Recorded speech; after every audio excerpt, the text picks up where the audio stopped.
I'm A, an event of numbers, and this is end of story. I can't even fathom why anyone would fall in love with, let's say, a wall. Some people have their favorite sex toys, and I understand that they use it for pleasure. But when someone wants to marry their dildo or their pocket pussy, I think that's when those particular people need to do some soul searching or maybe go see a doctor on their mental health issues. I'm sure people who fall in love want and desire love in return from their companions. Falling in love with a car's tire is fine subjectively for a person as long as they're not harming anyone, but don't expect not to be criticized, mock you, or even want to harm you. I'm not expressing those actions are justified by either side, but that's what happens when people do crazy shit. Have sex with a guitar for all I care. There really is no difference between a pocket pussy and a guitar when it comes to trying to pleasure yourself. Objects are objects, but when people start falling in love with their dildos and wanting to marry it, now that's a story. I can just imagine what the prenup is going to look like when it comes to divorce. Who's getting what? In this video, I'm going to talk about 5 people who are in love with objects rather than people.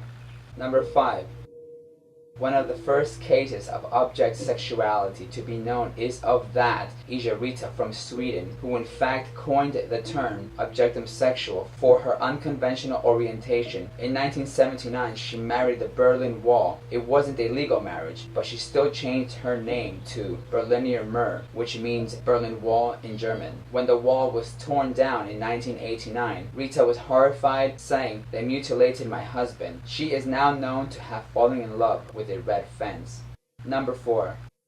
Rainer Delany, a 40-year-old carrier, is in a relationship with a 3-foot statue of the Greek god of desire, Adonis, who she nicknamed Pan. She is from South London, though she isn't entirely faithful and has hinted that she'd leave her marble mate in a split second for a shot at her dream man, the statue of David. Number 3.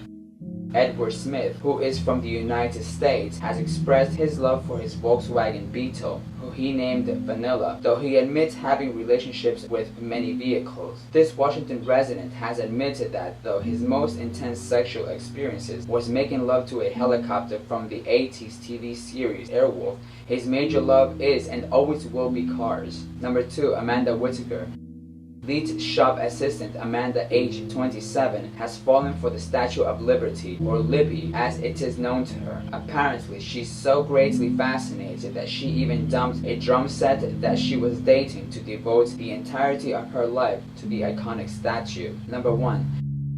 Joachim A. Joachim has been in a relationship with a steam locomotive. For a few years before that, a Hammond organ was the object of his affection. At the age of 41, he is particularly obsessed with the inner workings of machines and technical objects. He has admitted that doing repair work has tempted him to cheat on his partner in the past. And that's all, everyone. See you all next week, and thank you for watching.